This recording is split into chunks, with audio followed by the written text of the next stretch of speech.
Estamos de regreso en Acción 10 en la mañana y en nuestro segmento de debates y soluciones han sido fuertemente cuestionados todos los políticos en nuestro país, entre ellos los políticos de oposición. Es una realidad, pero ¿qué es lo que está primando? Está primando las agendas políticas particulares, intereses personales que son válidos a veces o en la mayoría de ocasiones, pero hay que dosificarlos o acomodarlos. ¿O está primando más bien una agenda de nación? ¿Qué debe de ser más importante, la agenda política particular o una agenda de nación que incluya los intereses de todo el pueblo de Nicaragua? Y vamos a hablar de este tema con un invitado que está con nosotros, el doctor Bonifacio Miranda, analista político, experto en estas temáticas y también con amplia experiencia en la política nacional. Bienvenido, Bonifacio, un placer que esté con nosotros. Igualmente, gracias. En esto de ¿qué debe de ser más importante? ¿Una agenda de nación que incluya todos los intereses o una agenda particular política con intereses específicos? ¿Qué considera usted que ha sido más importante para los políticos actualmente? Bueno, la verdad es que estamos viviendo un estancamiento de la situación política, creo yo que por las debilidades de la oposición. Ya la dictadura dejémosla ahí aparte porque ya sabemos el rol que está jugando la represión y el afán de mantenerse en el poder. Pero a partir del 18 para acá, lo que hemos visto es un zigzagueo en el comportamiento de la oposición, que es lo que provoca la decepción de la ciudadanía, porque la ciudadanía esperaba algo más. Efectivamente, no hay unas propuestas claras de cómo solucionar la crisis. Estamos cerca de las elecciones, estamos a pocos meses y todavía no se ha impulsado la propuesta de reforma electoral que tanto se trabajó y tanto costó consensuarla. Este procedimiento es importante porque si no se pudo triunfar en el 18 a través de la movilización y del levantamiento popular, el camino que ha quedado es único, son las elecciones. Y entonces ahí se están enfrascando en las candidaturas en vez de enfrascarse en el procedimiento para democratizar el país. ¿Cómo es que vamos a salir? ¿Cuál es el camino que vamos a llevar? Entonces ahí es donde hay un estancamiento peligroso que le da aire a la dictadura, le da oxígeno y más bien la ciudadanía sigue desconfiada, sigue decepcionada del comportamiento de la generalidad de los grupos políticos. En este sentido, por ejemplo, ayer hablábamos con Oscar Sobal Barro, vicepresidente de Ciudadanos por la Libertad, y él decía que no necesitan intermediarios para hablar con la coalición nacional como Alianza Ciudadana y prácticamente descalificó a la Comisión de Buena Voluntad por dos aspectos de los cuales mencionó acá. Uno, que uno de los integrantes dio su apoyo público a una de las candidatas o precandidatas, y dos, pues que prácticamente, según él, esta comisión fue creada por la coalición nacional. ¿Esto es sano? Él decía que a veces los integrantes de Ciudadanos por la Libertad caen mal por hablar con la verdad. Utilizado el garrote primero para negociar después.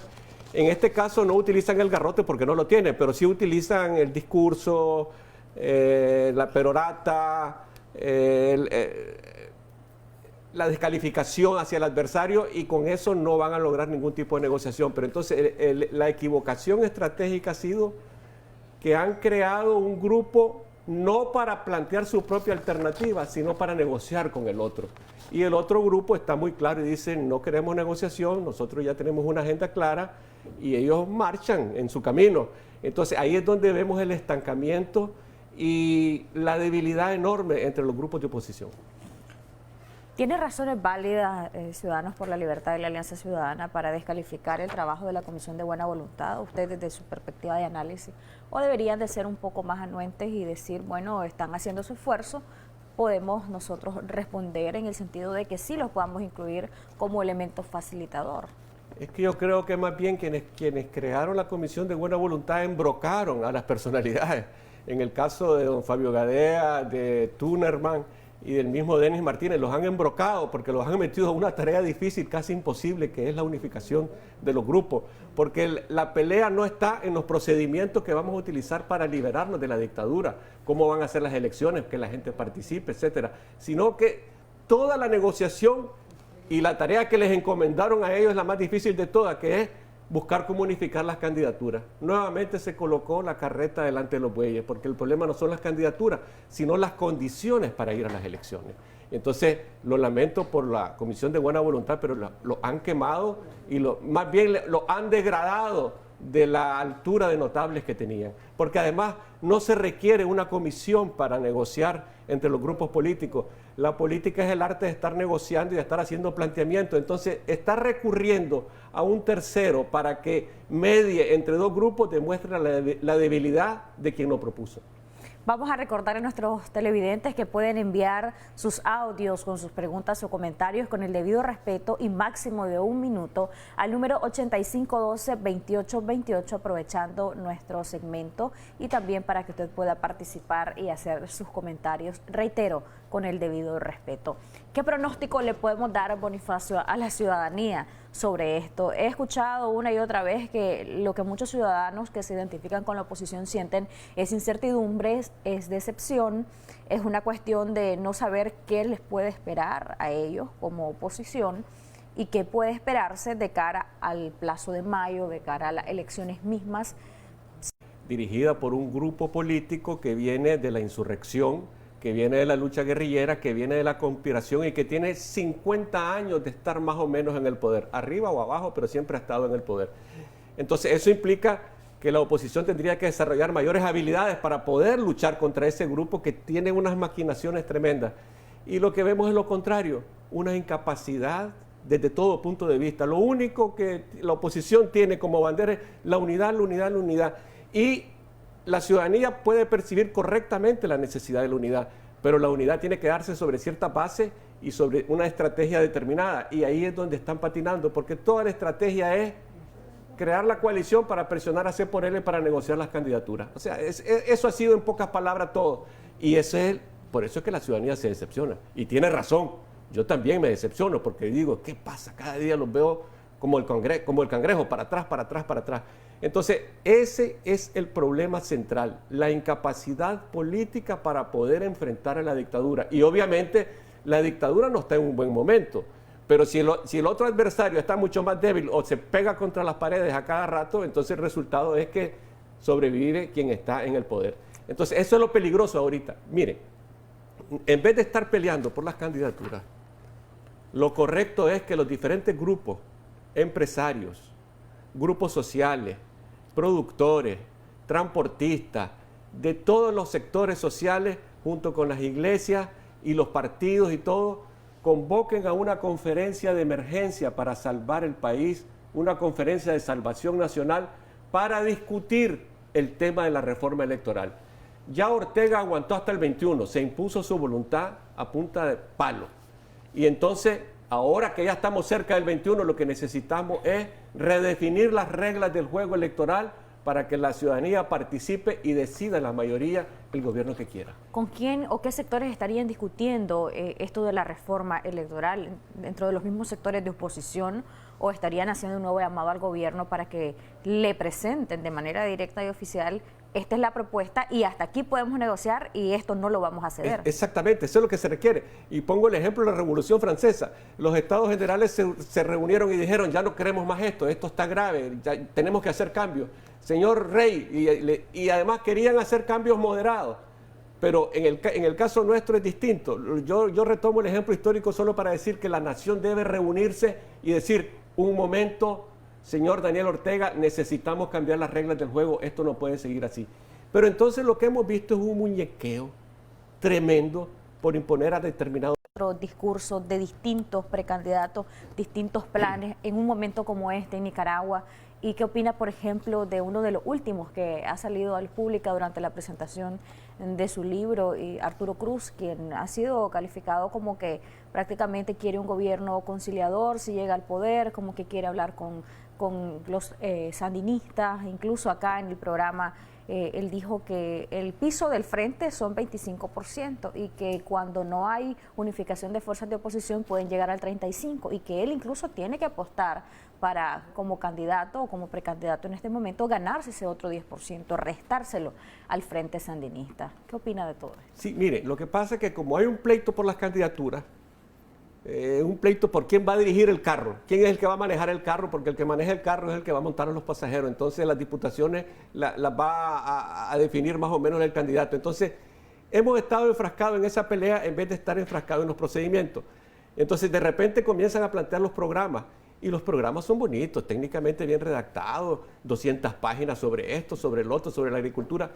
Eso no es el problema central es político. ¿Cómo salimos ahorita de la dictadura a través de una reforma electoral que permita que el pueblo decida? Y entonces cuando surgen candidatos, comienzan a caerle encima. O sea, es que los nicaragüenses somos terribles, es decir, no queremos competencia, queremos solamente que lo nuestro se imponga, y entonces ahí es donde comienza el conflicto. En relación a Arturo Cruz, obviamente que él hizo su planteamiento, pero solamente dijo voy a presentarme como precandidato, no ha planteado su plan. Entonces tenemos que esperar un poco a ver cómo plantea, qué es lo que dice y qué va a pasar con los otros precandidatos.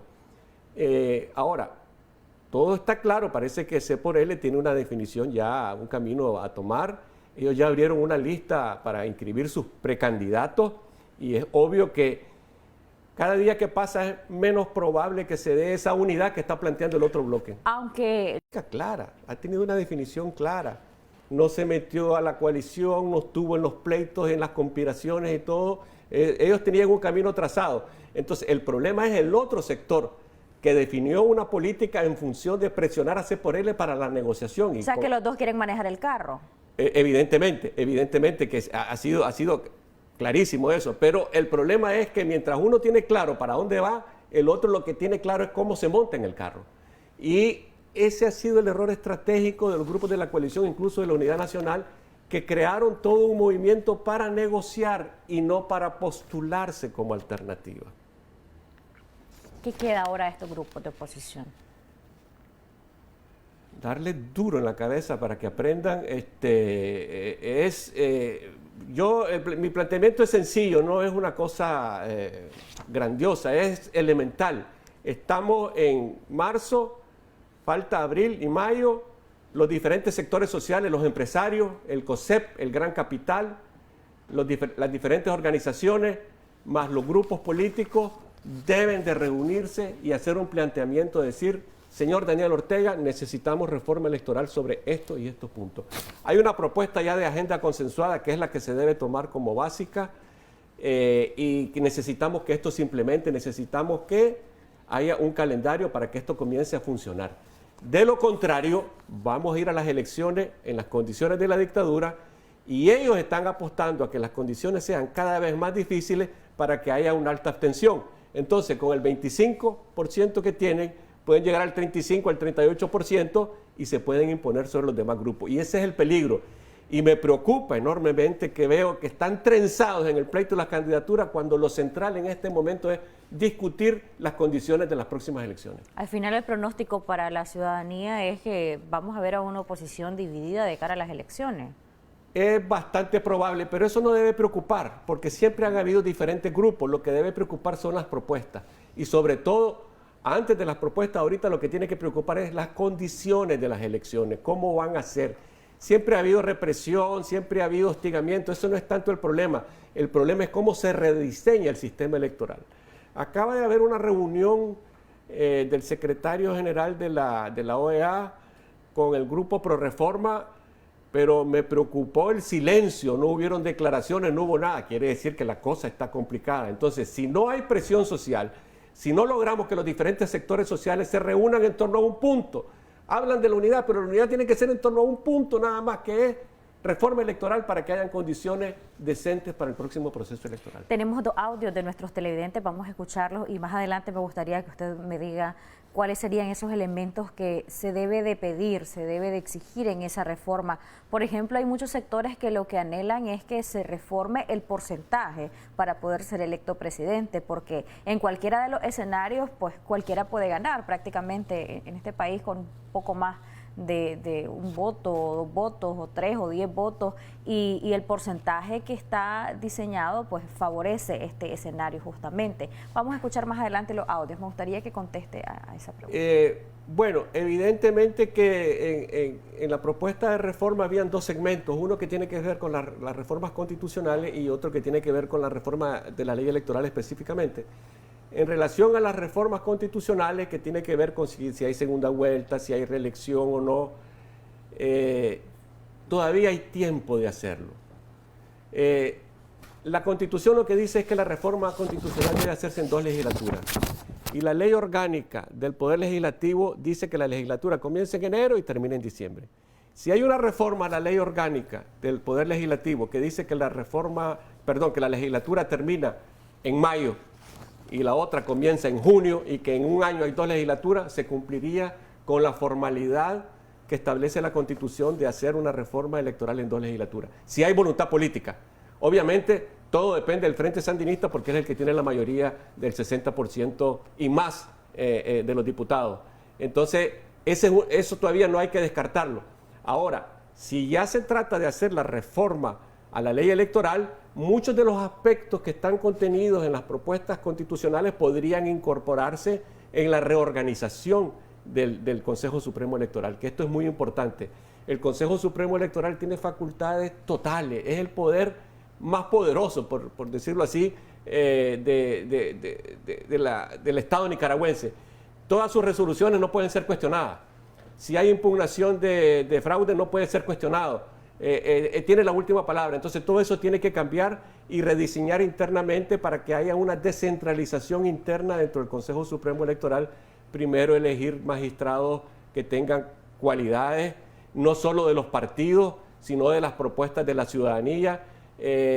Yo pienso que siempre debe haber un concurso público, una comparecencia pública para ver las capacidades de esos magistrados, ver sus trayectorias, y a partir de ahí la Asamblea tiene que terminar aprobando. Y entonces, con unos nuevos magistrados del Consejo Supremo Electoral, comienza de arriba hacia abajo a reformarse todo el aparato electoral. Hay tantas cosas, está lo del padrón, hay tantos elementos, y eso es lo que tendríamos que estar discutiendo ahorita. Y entonces estamos discutiendo si es cristiana, si es maradiaga, si es fulanito, si es sutanito, y eso es incorrecto. De aquí a mayo tenemos que concentrarnos en el tema de las condiciones de las elecciones. En el caso, Bonifacio, por ejemplo, de este proceso de inscripción que está proponiendo la Alianza Ciudadana y en su caso particular, Óscar Sobalbarro de Ciudadanos por la Libertad, ¿es idóneo un proceso así? ¿Hay tiempos para hacer todo esto?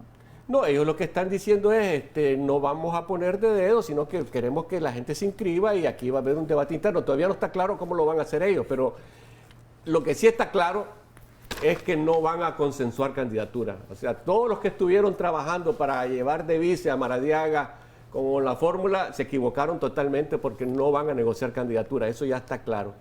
Y más bien con la propuesta del surgimiento de la candidatura de Arturo Cruz, hay nuevos elementos y eso redefine el panorama. Entonces, hay que ver cómo lo va a hacerse por él. La ley electoral lo que dice es que la participación tiene que ser lo más democrática posible para la elección de los candidatos. Pero vuelvo, no hablemos de los candidatos todavía, no hablemos de los programas, hablemos de las condiciones de las elecciones, que es determinante. Está el problema de los presos políticos, que se ha olvidado completamente. Las madres y los familiares tienen razón, ahí están más de 100 compañeros presos que no tienen posibilidades de salir, los han acusado de narcotráfico, o sea, no están ni por protestantes ni por golpistas, entre comillas, ¿verdad? Sino que están como vulgares narcotraficantes cuando en realidad no es así.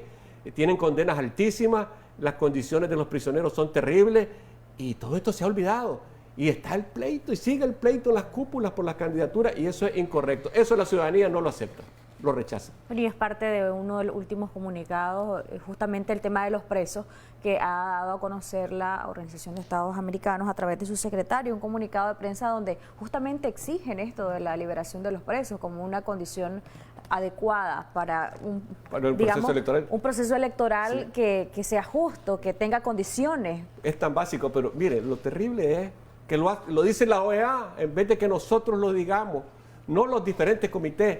Esa conferencia nacional de las fuerzas vivas del país que le tiene que decir a Daniel Ortega, basta ya, necesitamos cambiar esto. Pero no lo dicen. Y entonces si no lo dicen, por omisión están pecando. Tenemos ya audio, ya los tenemos en el servidor. Bueno, vamos a escucharlos en un momento para que ustedes puedan participar. Recuerden que nuestro número de participación es el 8512-2828 para que usted pueda participar de este segmento Debates y Soluciones. Nos puede también ver a través de nuestra página en Facebook, Canal 10 Nicaragua. Bonifacio, muchos están viendo también la situación de El Salvador, las recientes elecciones, y es incuestionable que Bukele es un líder. ¿Tendría que aparecer un Bukele en Nicaragua para que ocurra en Nicaragua lo mismo que ocurrió en El Salvador, que este líder pueda dejar en cenizas a un bipartidismo, que este líder pueda dejar en cenizas a los partidos políticos tradicionales acá en nuestro país? Y si debería de aparecer un líder así, pero sin lo negativo que le atribuyen a Bukele. Correcto. Bukele lo que hizo fue aprovechar la crisis del bipartidismo en El Salvador. Y debemos de reflexionar lo que está pasando en Centroamérica, porque todos los acuerdos de paz a finales de los años 80 están fracasando. Al final de cuentas, después de 2 décadas o casi 3 décadas de democracia en El Salvador, el sistema ha fracasado y ha tenido que surgir una nueva figura que ha arrasado contra los viejos partidos. Tenemos que poner atención porque eso significa que algo está funcionando mal, que la democracia no está funcionando mal. Ahora bien, el triunfo de Bukele tenemos que analizarlo con pinzas porque más de la mitad de la población se abstuvo también. Entonces no es la mayoría de la población la que está con Bukele. Pero lo que sí hizo Bukele es darle palo pues, a los viejos partidos. En Nicaragua no quieren que surja Bukele. En la UNAP plantearon un candidato único. Peraza iba a ser de precandidato y no le permitieron correr a Peraza. No quieren que surjan los nuevos líderes. Los líderes juveniles, Amayacopen, los otros no aparecen como precandidatos. Entonces nosotros vemos el muñequeo de las viejas fuerzas políticas que se han impuesto sobre el movimiento azul y blanco para terminar destruyéndolo por dentro. Entonces es todo lo contrario. Entonces tenemos que alertar y más bien decir, sí necesitamos que surjan nuevas figuras, no como Bukele, figuras propias de Nicaragua, especialmente de los sectores juveniles y de los sectores que estuvieron peleando y que lamentablemente o están presos o están en el exilio.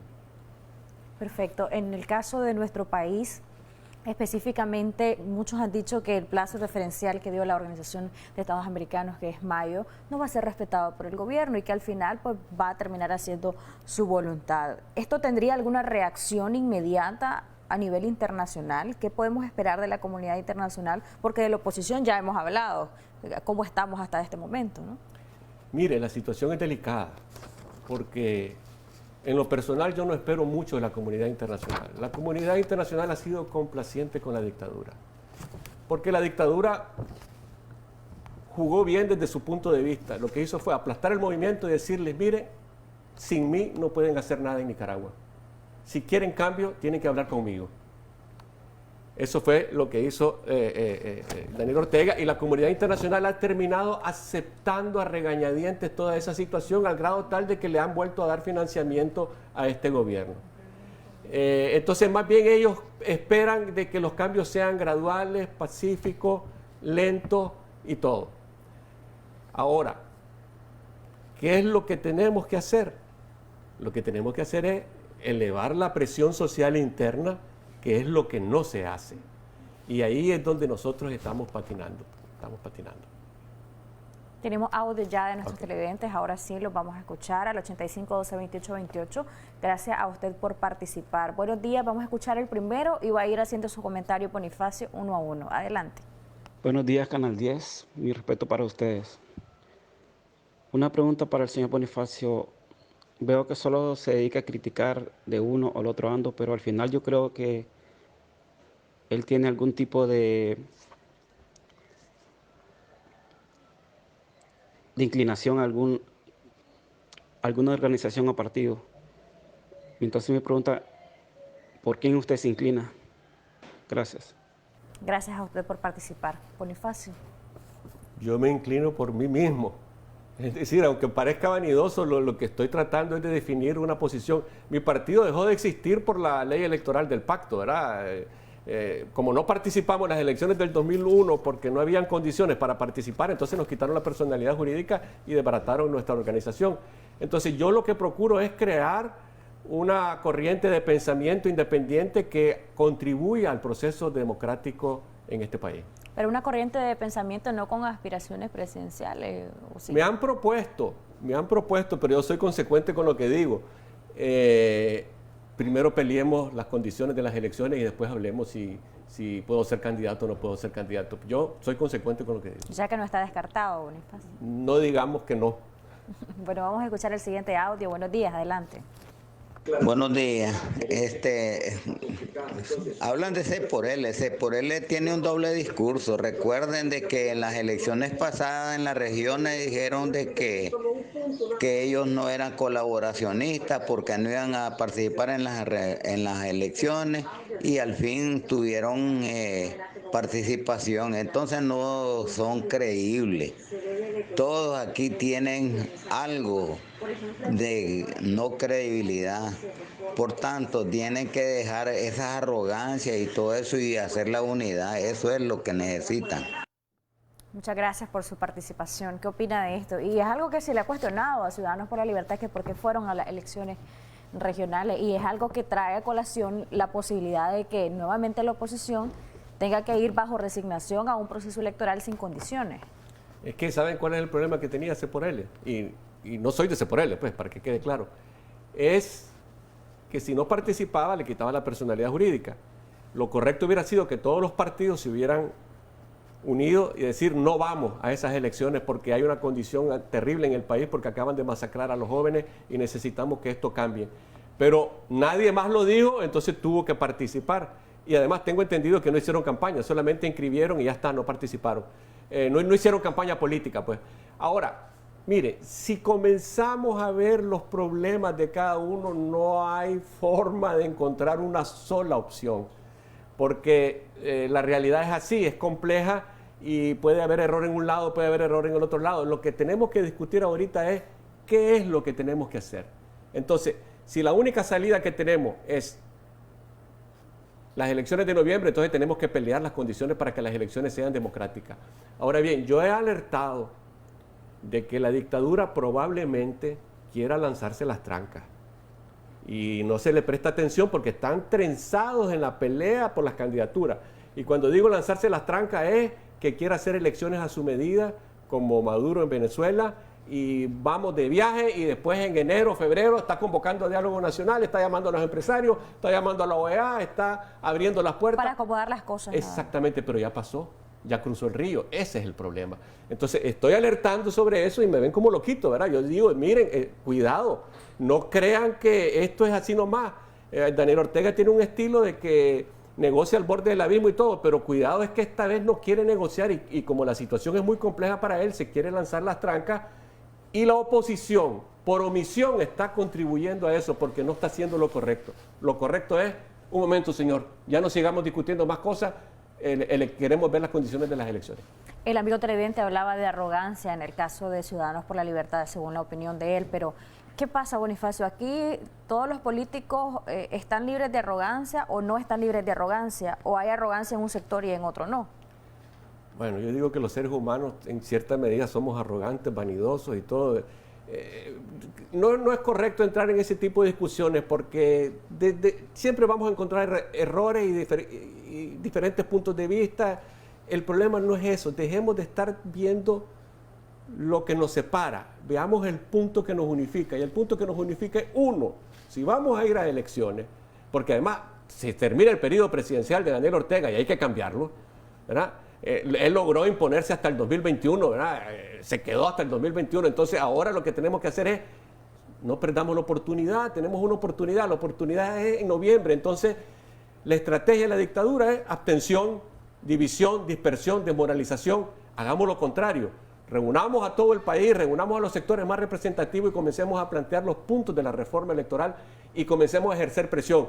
Si hay presión interna, la comunidad internacional dice, oye, los nicaragüenses ya están cambiando, no se están matando entre ellos y hay que poner atención. Entonces cambia, pero no se está haciendo eso. O sea, es terrible lo que pasa aquí. Están concentrados en nominaciones y van a ir a elecciones en condiciones que no sabemos cuáles son, o mejor dicho, sí sabemos cuáles son, que van a ser las condiciones de la dictadura y están felices. Y todos están felices porque todos están haciendo campaña para ser candidatos en esas condiciones. Ahí es donde la ciudadanía dice, no, no me gusta, eso no me gusta. Tenemos un último audio. Buenos días, adelante. Buenos días, quería opinar algo con este señor. Buenos días, Jocelyn, también. Dos preguntas que le quiero hacer a este señor. Anteriormente decían que el gobierno de Daniel Ortega tenía la mayoría de gente, es decir, que la oposición contaba con la mayor parte de los votos. La pregunta es, ¿cómo saber con una encuesta es confiable que tal partido, por decir así, tiene mayor voto y el otro partido no lo tiene, cuando ni siquiera a nivel nacional se ha hecho una encuesta donde se defina actualmente quién tiene mayor parte de los votos? Es decir, que aquí se han hecho lo que son encuestas fantasmas. Ahora, lo otro es, ¿de qué sirve que vayan a elecciones si en todas las elecciones hay observación internacional? Es decir, gane quien gane, para ellos es un robo, independientemente del partido que lo gane. Me gustaría saber la opinión de este señor con referente a estas dos preguntas. Gracias. Bueno, gracias por sus preguntas, Bonifacio. Bueno, este señor le va a contestar a él, pues. Miren, la última encuesta de Sid Gallup, que es lo más serio, acaba de darle a Daniel Ortega, ayer salió publicada en Costa Rica, sí, le dio 37%. Ojo, que es lo que he venido diciendo. El Frente Sandinista, al aplastar la insurrección... No es el mejor, pero tampoco es el peor. Exactamente, al aplastar la insurrección logró preservar más o menos su base social. La gente que antes vaciló en el 18 porque miró la masacre y todo, ahora volvió a plegarse nuevamente a su vieja conducción. Entonces tenemos un problema serio, porque el resto de la ciudadanía está desconfiada, a la expectativa. Entonces no es cierto que va a ocurrir el fenómeno de 1990, que la gente va a salir masivamente y milagrosamente a votar. Cuidado, ocurre lo contrario, que es la decepción. Entonces la dictadura tiene una estrategia clarita que viene golpeando sistemáticamente sobre ese punto. Desmoralizar, hacer creer que nunca se va a poder cambiar las cosas, llevar las cosas al límite, puede ser que se lancen las trancas y hagan elecciones sin observación internacional y sin condiciones mínimas y hasta después hacer las negociaciones y no hay una estrategia contra eso. Entonces es ahí donde creo que tenemos que reflexionar y volver al punto que, aunque repitamos y repitamos, es el punto clave, es las condiciones de las elecciones, las reformas electorales. Eso es lo que tenemos que discutir. Y lamentablemente de la oposición solo un grupo está haciendo campaña, que son los AUN.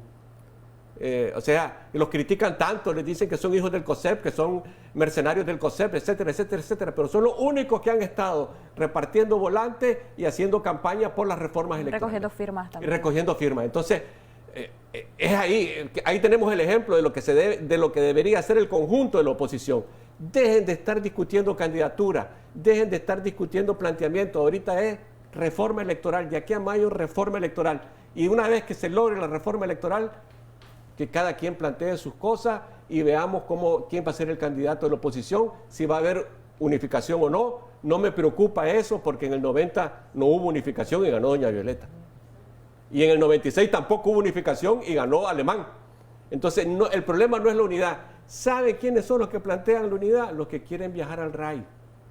Los que siempre han estado agazapados, no sacan la cara, no quieren sudarse construyendo una alternativa política independiente y entonces montarse en el caballo de los que ya están. Y esa es una estrategia equivocada que va a fracasar. ¿Qué papel considera usted que ha desempeñado partidos como el PLC y el Partido Conservador y otros partidos que tienen, digamos, quizá algunas minorías en todo este proceso y qué papel pueden desempeñar de futuro? Mire, lo del PLC hay que ponerle atención porque lo que hubo fue que hubo una rebelión interna que se separa de la conducción de Alemán. La conducción de Alemán durante 20 años mantuvo al PLC prisionero. Y esta conducción, lamentablemente, se alía con el Frente Sandinista, pero no sabemos si logran resurgir como una variante del liberalismo. Pero yo más bien creo que esa posición del PLC en manos de la fracción de Osuna es más bien contra C por L. Es una forma de hacerle competencia con uno de la misma familia, ¿verdad?, para debilitarlo y quitar votos. Ahora, no sabemos si esto funciona o no. Todo es un enigma ahorita en Nicaragua, porque las encuestas te dicen 62% no se pronuncian. ¿Es el huehuense que no se quiere pronunciar? No lo sabemos. ¿O es la desconfianza hacia lo existente? No lo sabemos. Si esta desconfianza se mantiene, Daniel Ortega gana las elecciones limpiamente. Y ese es el peligro grave que tenemos. Y no lo ven. Y tenemos que decir, vean que ahí está el peligro, ahí viene el lobo, ahí viene el lobo. Tenemos que decirle para que entiendan que lo clave en este momento es las reformas electorales. Gracias, Bonifacio, por habernos acompañado en Acción 10 en la mañana. A ustedes. Vamos a un corte comercial. Al regresar, José Antonio Peraza nos acompaña. Eres miembro del Consejo Político de la Unidad Nacional Azul y Blanco. Bonifacio ha dicho que prácticamente se presentó a su juicio a un candidato único y que a Peraza no se le permitió el hecho de correr. Entonces vamos a ver qué reacción tiene ante esto José Antonio Peraza y qué opina también sobre las agendas políticas y las agendas de nación, que es lo que ha tenido mayor prioridad en nuestro país. Regresamos con esto.